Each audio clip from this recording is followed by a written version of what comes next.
Assalamualaikum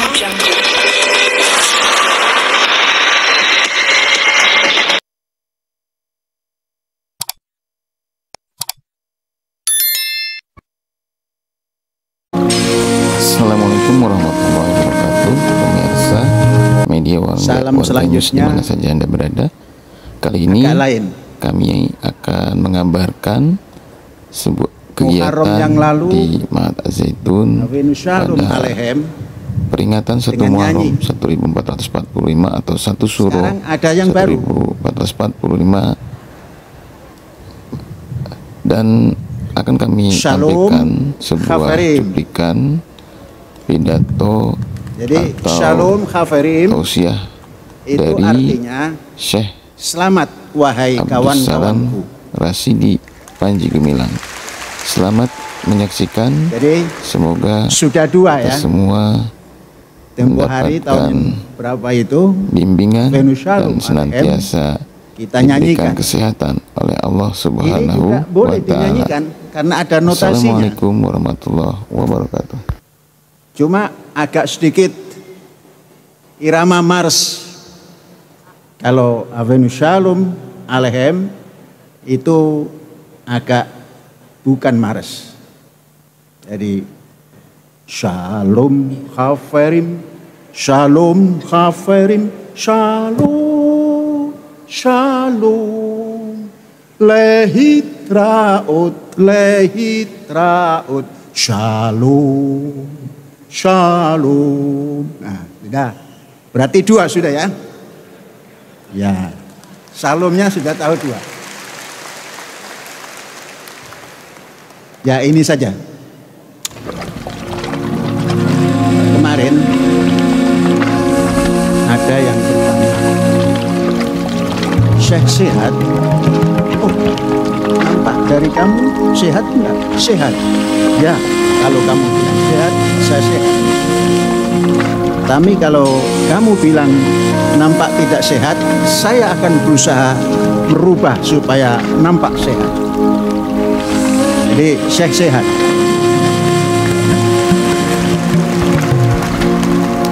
Kemudian masih berlanjut. Seperti apa caranya memelihara kesehatan? Saya bilang, saya itu menghitung waktu.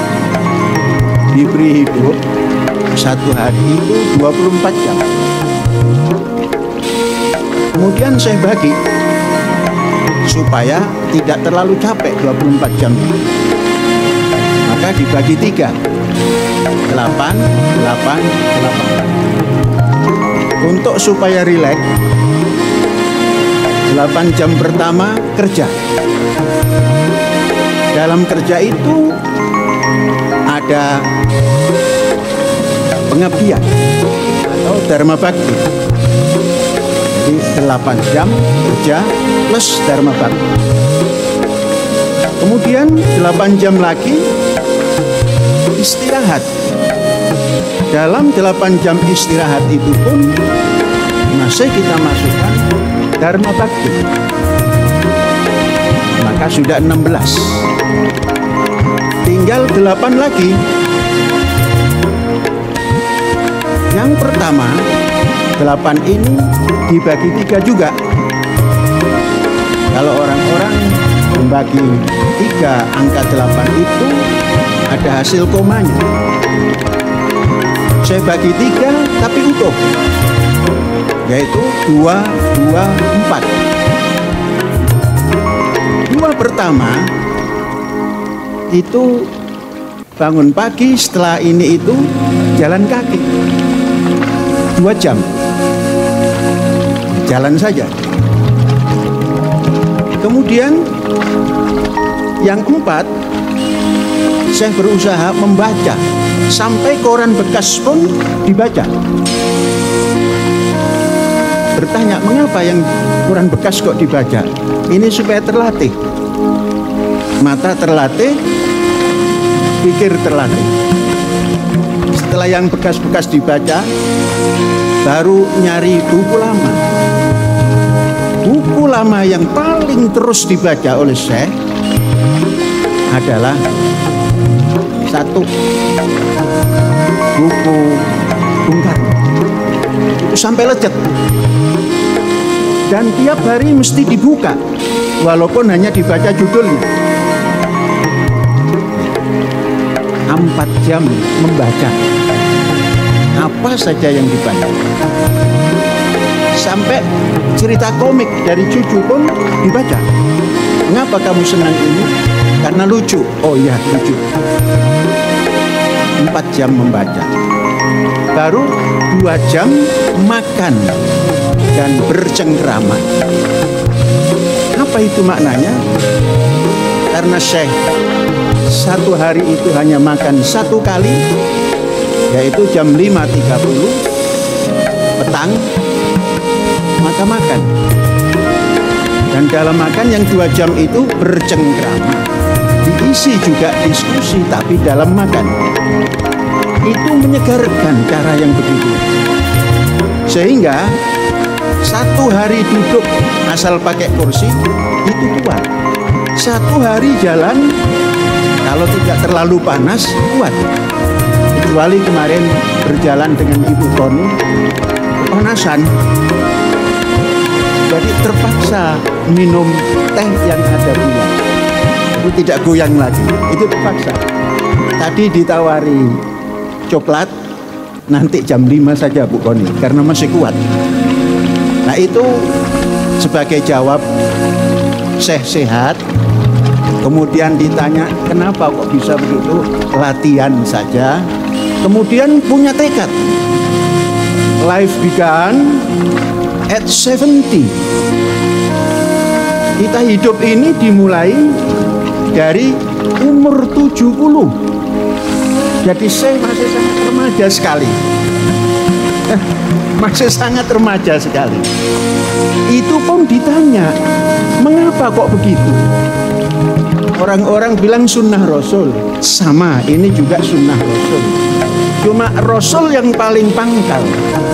Sunnah Ibrahim.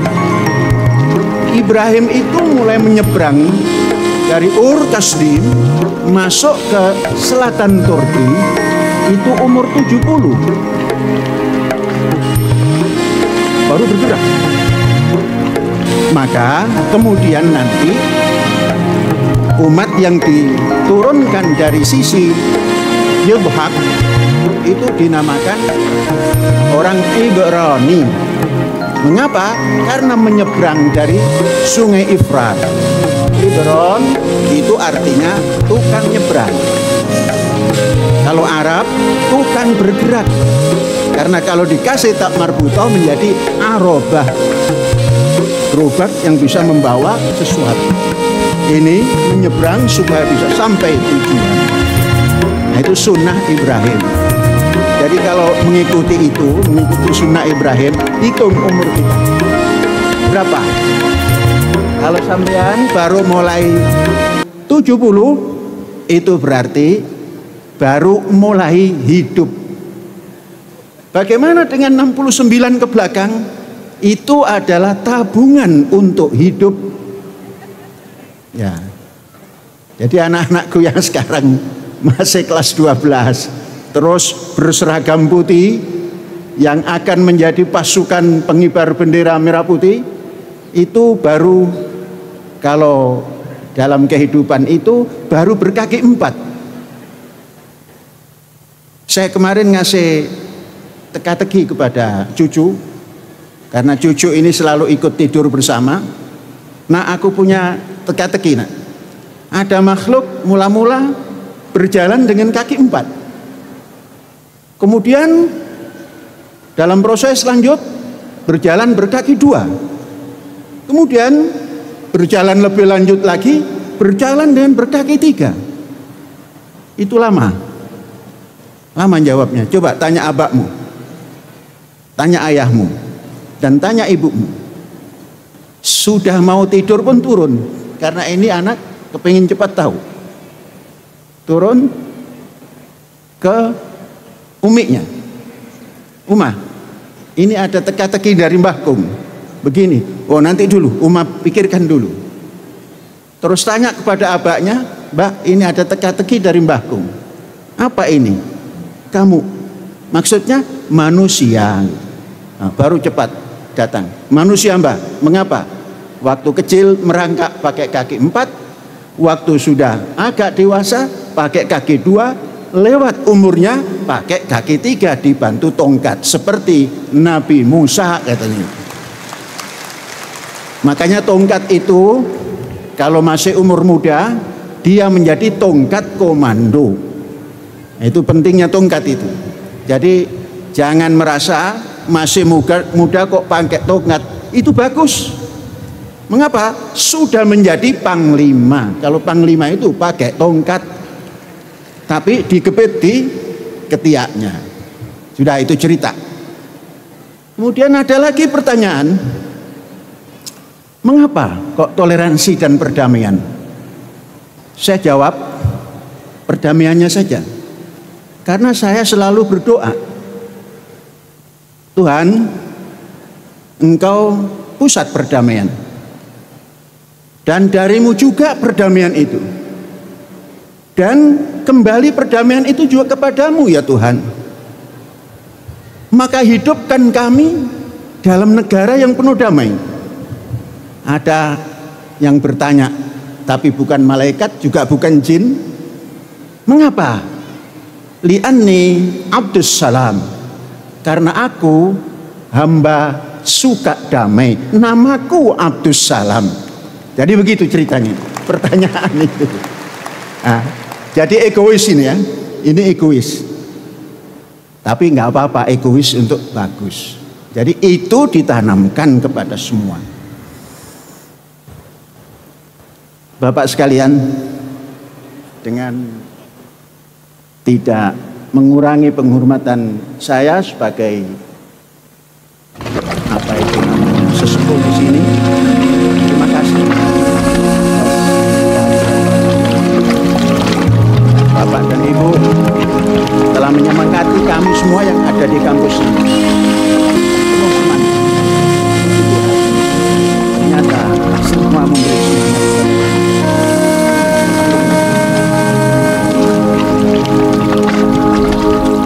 Ada cerita lanjutannya. Maaf kalau cerita ini hanya 2. Saya bukan tidak ya, belum kenal dengan Ibu Koni.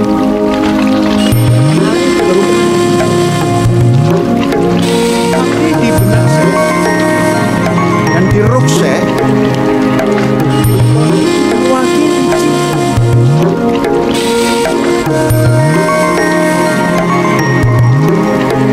menurut saya untuk jabat tangan politik kalau tidak di Rusia nggak bisa.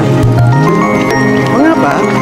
Ini satu perempuan Indonesia yang dipercaya Presiden Putin untuk duduk di sampingnya.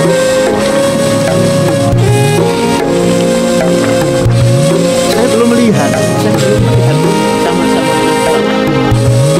Menteri Luar Negeri berdamping-damping, belum pernah.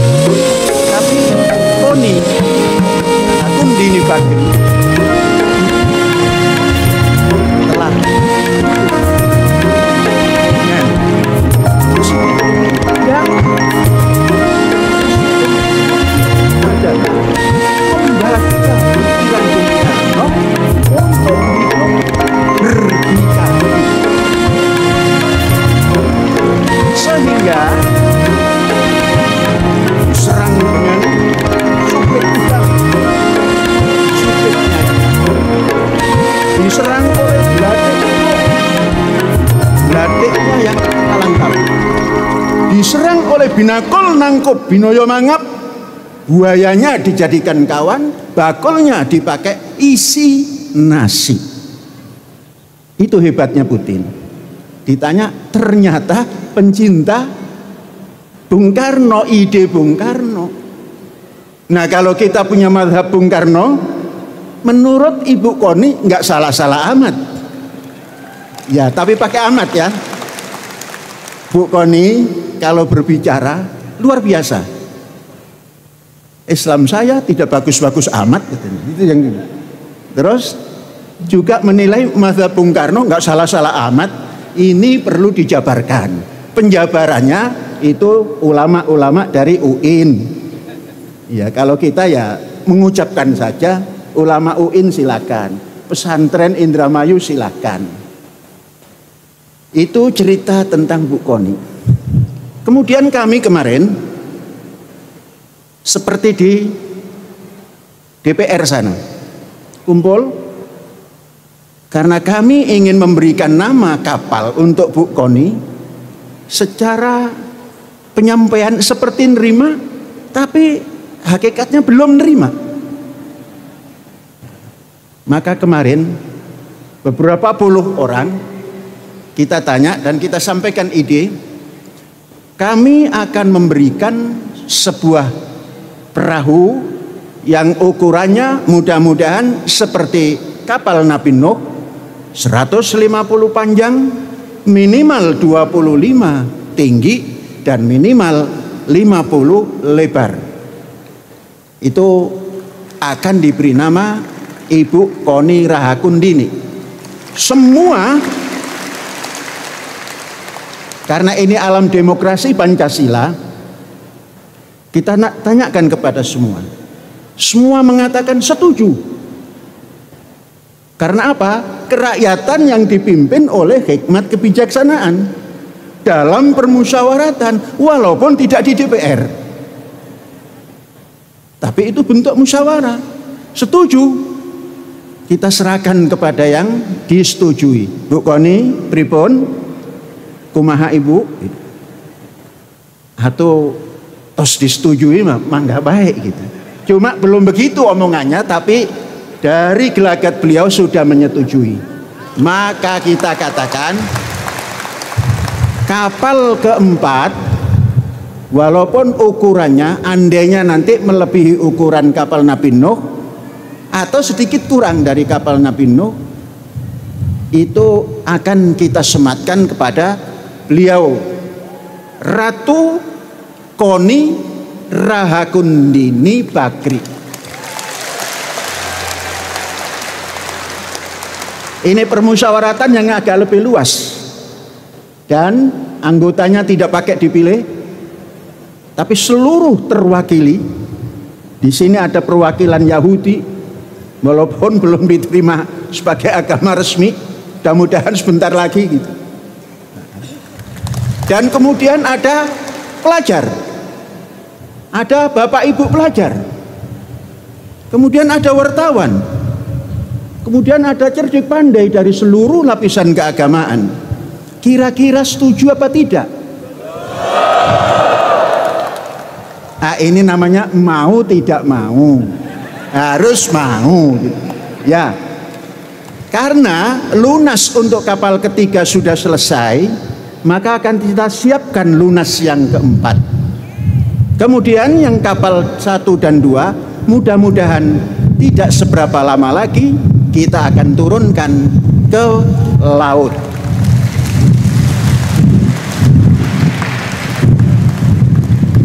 Terus yang kedua,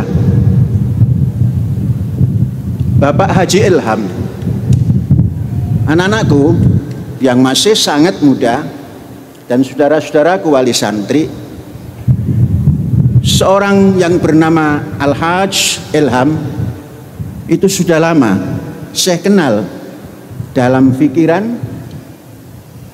kemudian belum pernah ketemu. Setiap saya ingin berjumpa, tapi tidak ada sarana ataupun perantara yang bisa menghubungkan. Baru kemarin, beberapa hari yang lalu, anak Syekh yang keempat, Eji Anugrah, suami dari anak Syekh yang keempat putri, itu, oh saya punya nomor. Terhubungilah beliau, dan serta-merta tatkala disampaikan undangan lesan itu menerima. Tidak tahu mengapa kok cepat padahal belum kenal. Ya sudah, mengapa Syekh ingin berjumpa dengan beliau. Ingin tahu? Ya. Beliau adalah putra orang besar.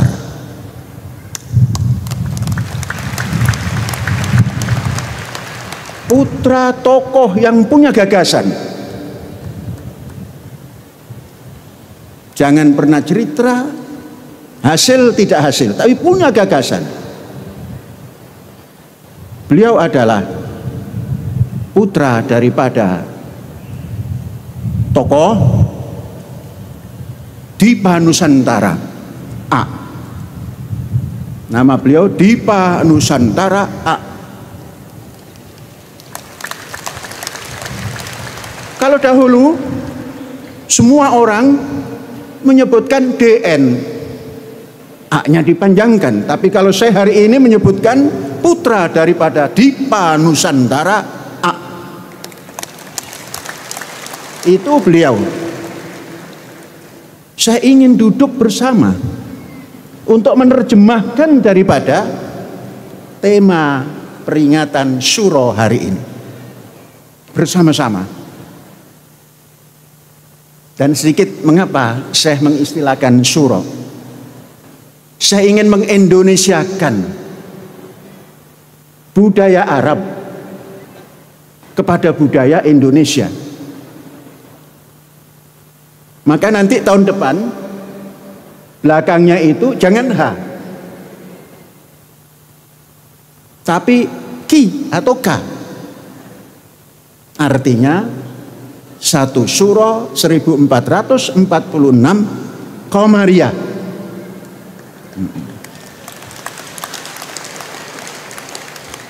Nanti kalau ada perdebatan, serahkan kepada profesor-profesor, ahli-ahli syariat yang ada di UIN Syarif Hidayatullah. Saya hanya mencetus-cetuskan saja. Tadi dokter kita di syariat didampingi oleh asistennya. Nah, itu serahkan saja ke sana untuk membahas lebih lanjut bagaimana pandangan menurut syariat. Itu satu.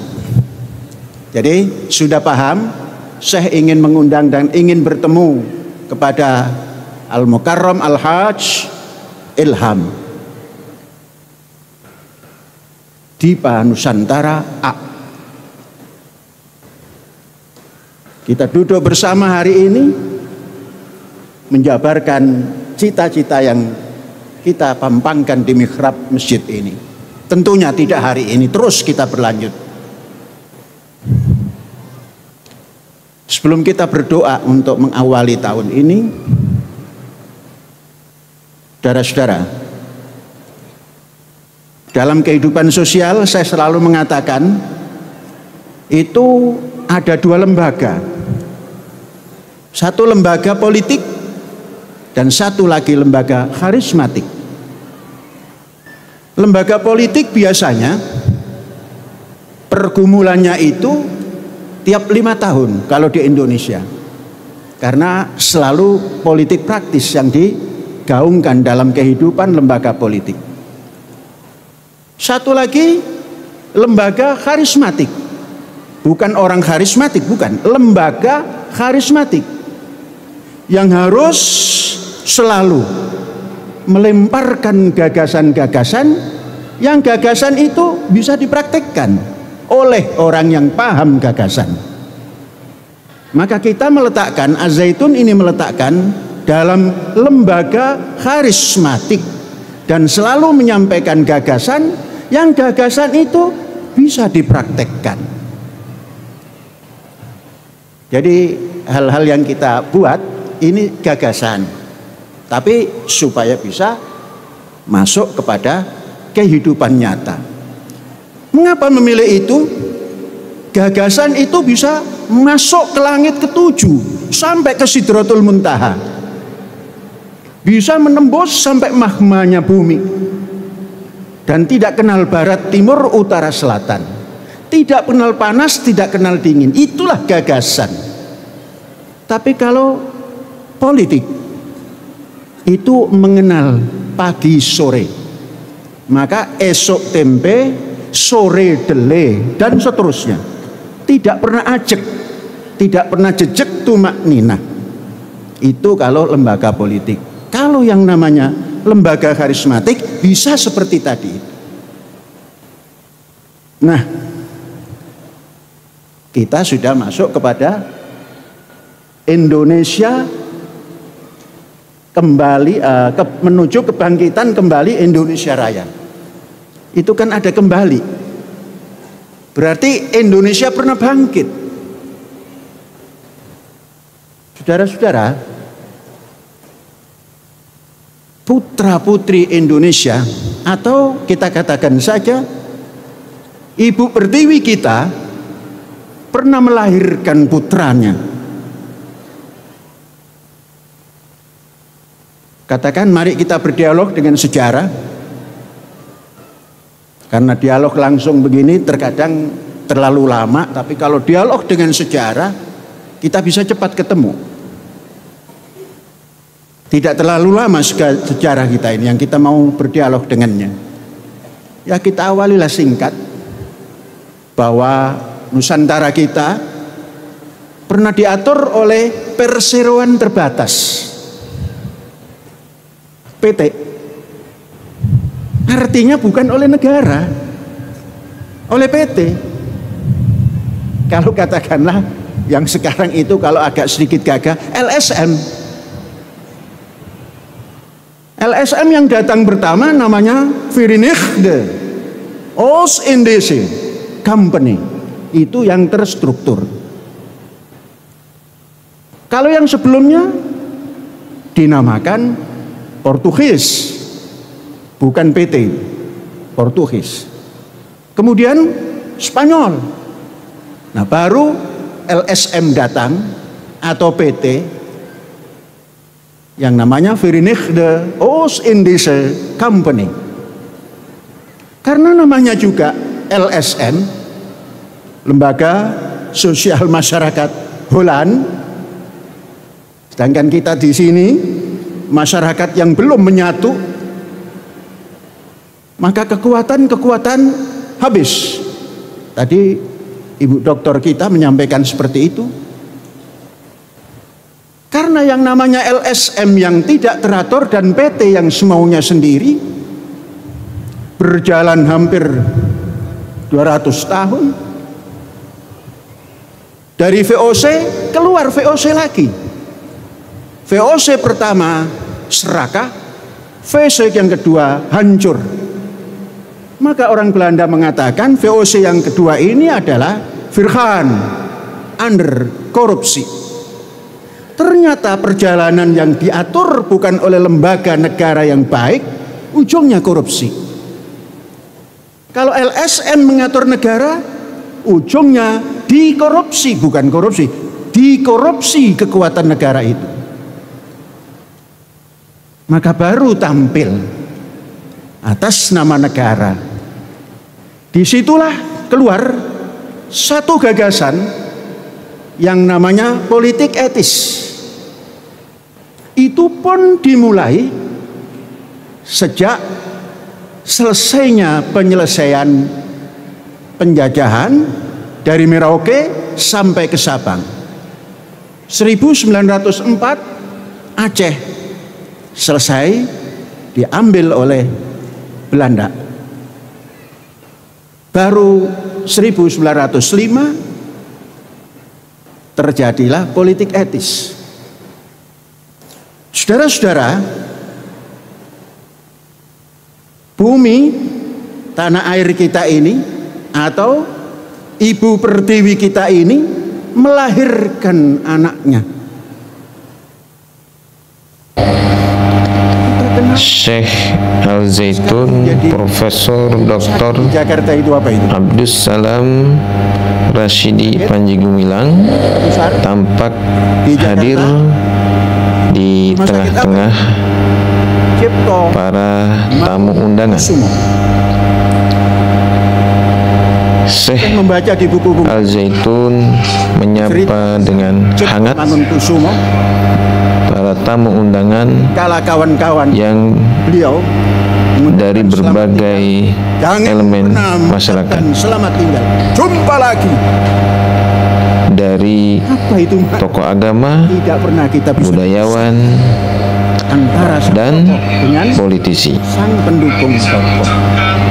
Kala tokoh ini pergi, jangan pernah mengucapkan selamat tinggal. Ucapkan jumpa lagi. Itu pelajaran. Itu karakter. Itu akhlak. Itu solabowo tingkah laku unggah ungguh untuk pejuang bangsa ketika itu. Juga melahirkan tokoh yang dinamakan Haji Umar Said Cokro Aminoto. Dari dua tokoh inilah keluar yang kemudian oleh Bung Karno disarikan di Indonesia yang akan kita merdekakan itu. Isinya ada 3. 1 nasionalis, 1 lagi agamis, 1 lagi internasionalis yang dibungkus oleh pemahaman Marxis. Saudara-saudara, itu kalau kita berdialog dengan sejarah. Dan sejarah tidak pernah bohong. Dari sini, politik etis membuka cakrawala. Cakrawala itu adalah pendidikan. Ternyata saudara-saudara, bangsa Indonesia ini bila diberi pendidikan, apapun pendidikannya, itu gampang menyerap dan terinternalisasikan dalam jiwanya dan termanifestasikan dalam tingkah lakunya. Tidak lama kemudian tumbuh yang namanya tadi sudah diceritakan, menciptakan satu nusa, satu bangsa, satu bahasa. Itu menurut saya proklamasi adanya Indonesia. Satu nusa, satu bangsa, satu bahasa, Indonesia. Tergabunglah semua persatuan dari Merauke sampai ke Sabang, tersatukan dalam persatuan Indonesia. Wujud Indonesia dengan apa, saudara-saudara? Bangkitnya ini bukan dengan senjata. Senjatanya adalah senjata halus yang bisa menerobos dinding-dinding yang tebal. Apa itu? Ilmu pengetahuan. Ilmu pengetahuan yang dari Nederland datang, yang cinta Indonesia seperti Bung Karno yang tidak mau sekolah ke Nederland datang. Ento beliau bisa menjadi pimpinan perjuangan. Jadi jangan terlalu mendambakan sekolah asing saja, tapi ciptakan Indonesia ini adalah pusat ilmu pengetahuan. Itu yang bisa kita baca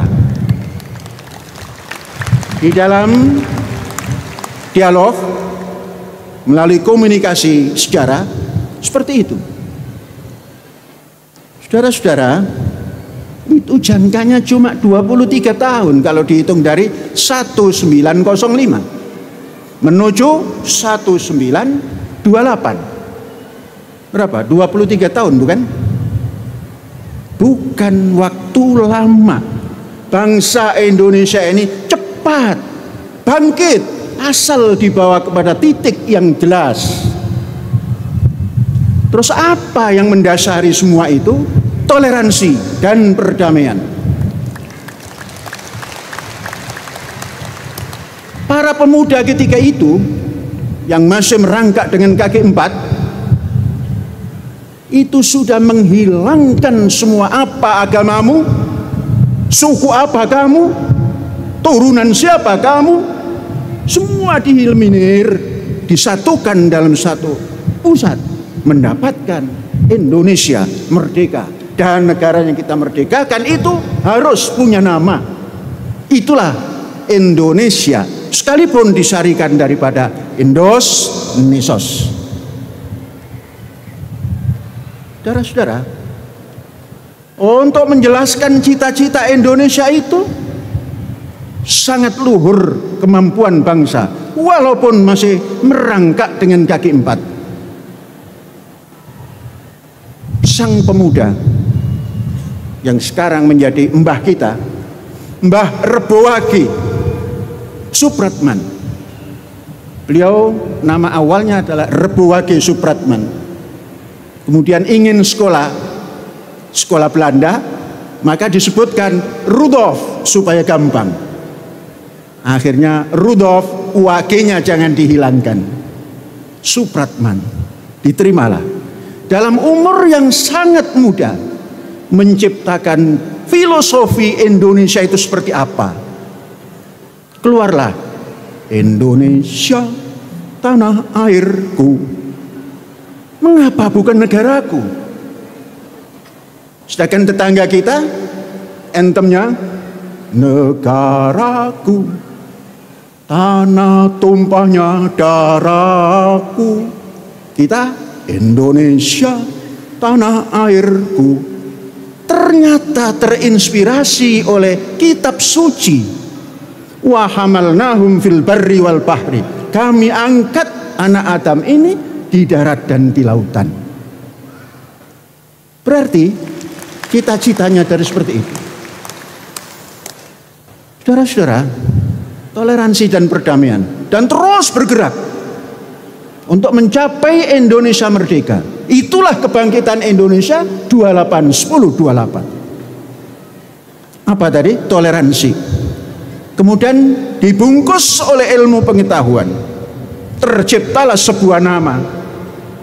Maka orang bertanya, apa arti sebuah nama? Bagi pemuda ketika itu, al-ismu kal musamma, dijawab dengan bahasa yang tingkat tinggi. Nama persis seperti yang dinamakan, atau nama persis pemilik nama. Jadi Indonesia itu sebuah nama, isinya adalah Indonesia tanah airku, Indonesia tanah yang kaya, tanah kita yang mulia, Indonesia tanah yang suci, tanah kita yang sakti. Itulah digabungkan, mendorong semuanya untuk memerdekakannya. Dengan apa merdeka itu? Bukan dengan senjata, ketepel pun tidak. Lagi-lagi ilmu pengetahuan, dari hukum sampai diplomasi, dari kecanggihan penampilan untuk berdiplomasi. Mengapa? Karena syarat ilmu. Berarti kebangkitan Indonesia itu adalah ilmu. Tanpa ilmu nggak bangkit. Dan itu bisa diuji ilmu bangsa Indonesia ketika itu. Apa ujiannya? Setelah dimerdekakan, tidak lama gegeran kepati. Surabaya, Jawa Tengah, Jakarta, semua hilang. Dimasuki lagi oleh Belanda yang dompleng itu. Barulah terjadi diplomasi yang luar biasa, sekalipun ada resikonya. Diplomasi, perundingan di atas kapal Renville.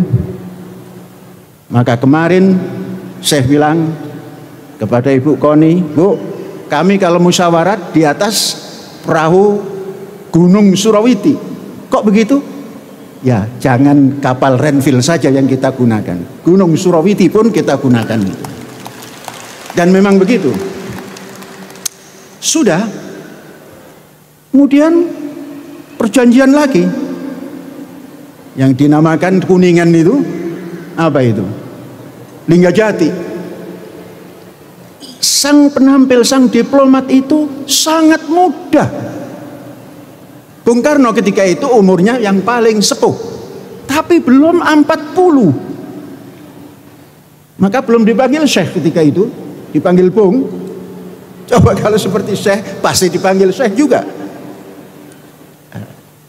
paling tua tapi masih belum 40. Maka dipanggil bung. Bung itu kalau bahasa Jawa rebung yang mau jadi bambu. Sudah. Jadi terus bergerak diplomasi, ujungnya KMB, ujungnya penyerahan kedaulatan sekalipun harus mengeluarkan biaya. Apa kata Bung Karno? Yang penting merdeka, habiskan uang simpanan kita, nanti kita cari lagi.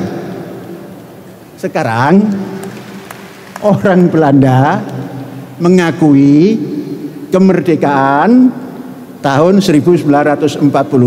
Mudah-mudahan uang DP yang pernah diberikan itu kembali dengan bunga-bunganya.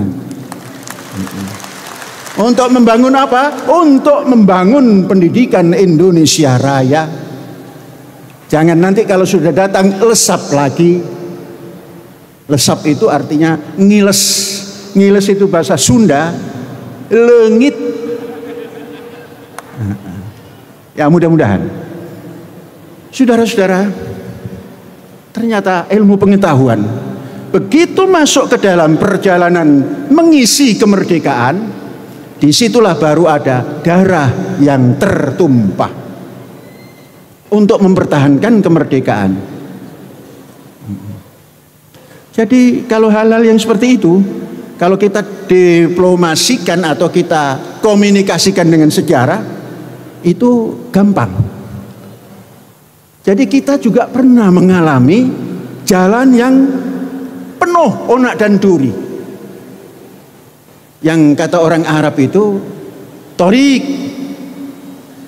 al-alam, bukan alam ya, al-alam. Jalan penuh kesempitan, penuh kesulitan, penuh kesengsaraan. Kalau dulu zaman Nabi Isa itu ada istilah jalan atau Thoriq al-alam itu disebutkan Via Dolorosa. Via Dolorosa. Itu semua sudah kita lalui. Hari ini kita akan terjerumus ke Via Dolorosa lagi kalau kita tidak masuk dalam toleransi damai dan menuju persatuan Indonesia untuk bangkit kembali. Maka bangkit kembali kita ini adalah dengan ilmu. Mari kita baca sejarah. Orang Timur pernah maju menguasai Barat. Kemudian orang Timur diserang dari timur dan diserang dari barat, lumpuh. Maka Barat menjadi tampil dengan apa? Dengan ilmu. Maka Timur mempertahankan dirinya dengan menghidupkan ilmu keagamaan, yakni Ihya Ulumuddin. Bertahan hidup dengan mempertahankan Ihya Ulumuddin. Rainisan urusan keagamaan sahaja. Apakah itu akan kita pertahankan untuk Indonesia? Saudara-saudara, mari kita berpikir logis. Yang harus kita pertahankan, kita bangkitkan kembali di Indonesia adalah Ihya'ul Ulum. Membangkitkan ilmu pengetahuan. Ini bersama-sama. Sehingga komponen bangsa Indonesia ini jangan pernah melihat keagamaannya, jangan pernah melihat ras golongannya, tapi bersama-sama masuk ke dalam membangkitkan ilmu pengetahuan. Dan tidak lama, kalau patokan kita itu 100 tahun dihitung dari tahun 45, tahun 45 nanti 45 kepada hari ini, kepada 24, 20 sekian tahun. Dulu kita hanya 23 tahun bisa punya Indonesia. Dengan 17 tahun bisa memerdekakan Indonesia dengan ilmu. Ini juga Syekh yakin menuju kebangkitan kembali Indonesia Raya. Mulai sekarang sederhanakan Ihya Ulumuddin dengan Jangan sampai kita ini bersikap tradisional dan dibungkus oleh tradisi agama. Kalau dibungkus oleh agama itu masih bagus. Dibungkus oleh tradisi agama, sudah pun tradisional, masih dibungkus lagi oleh tradisi agama, bukan oleh agama. Ini mari kita kikis, masuklah pada dasar negara yang pasti, jelas, yang bisa menghimpun seluruh bangsanya, masuk kepada kebangkitan kembali Indonesia melalui ilmu pengetahuan. Maka kita simpulkan, menghentikan Ihya Ulumuddin, masuk kepada Ihyaul Ulum. Itulah Renaissance, itulah al-hayat, kehidupan. Ini saja saudara-saudara sebagai pembuka doa awal tahun. Baru jam 1, masih bisa menahan beberapa menit lagi. Mari kita berdoa, dan doa kita hanya menyebut Asma'ullah yang indah, yang kata orang itu Asma'ul Husna, nama-nama yang terpuji. Coba dekat, yang sudah hafal dekat, jangan-jangan Syekh nanti lupa. Siapa yang sudah hafal? Yang setengah hafal jangan. Yang sudah hafal betul sini Ustaz Ali, ini hafal betul itu. Kadang-kadang Syekh ini ada lupanya di tengah perjalanan. Nanti kalau lupa ditowel saja gitu. Mari kita mulai. A'udzubillahi minasyaitonirrajim. Bismillahirrahmanirrahim. Allahu la ilaha illahu lahul asmaul husna ar-rahmanur rahimul malik al-quddusus salamul mu'min al-muhaiminul azizul jabbar al-mutakabbirul khaliqul bari' al-musawwirul ghaffarul qahhar al-wahhabur razzaqul fattah al-alimul qabidul basit al-khafidur rafi'ul mu'izz al-mudhillus sami'ul basir al-hakamul adlul latif al-khabirul halimul azim al-ghafurus syakurul ali al-kabirul hafizul muqit al-hasibul jalilul karim al-raqibul mujibul wasi' al-hakimul wadudul majid al-ba'ithus syahidul haqq al-wakilul qawiyul matin al-waliyul hamidul mukhsi al-mubdi'ul mu'idul muhyi al-mumitul hayyul qayyum al-wajidul majidul wahid al-ahadus samadul qadir al-muqtadirul muqaddimul muakhir al-awwalul akhirul zahir al-batinul wali al-muta'ali al-barrut tawwabul muntaqim al-afuwur ra'ufu malikul muluk dzul jalali wal ikramil muqsit al-jami'ul ghaniyul mughni al-mu'til mani'ud dar an-nafi'un nurul hadi al-badi'ul baqil waris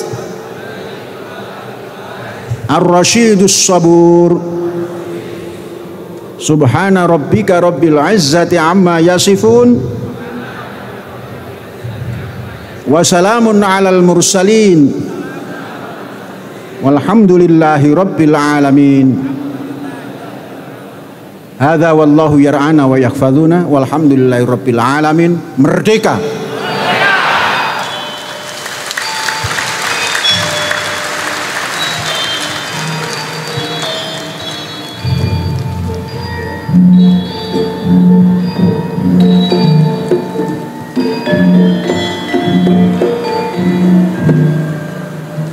Penyerahan piagam penghargaan kepada Yang Amat Berhormat Syekh Az-Zaitun sebagai tokoh pemersatu Indonesia dari Sekolah Tinggi Ilmu Jurnalis Nakula Sadewa, Jakarta dalam momentum 3 tahun Stijnas yang akan diserahkan oleh Dr. Honoris Causa Sastra Suganda STK KWI MTJ Ketua Umum Berita Polri. Kepadanya disilakan.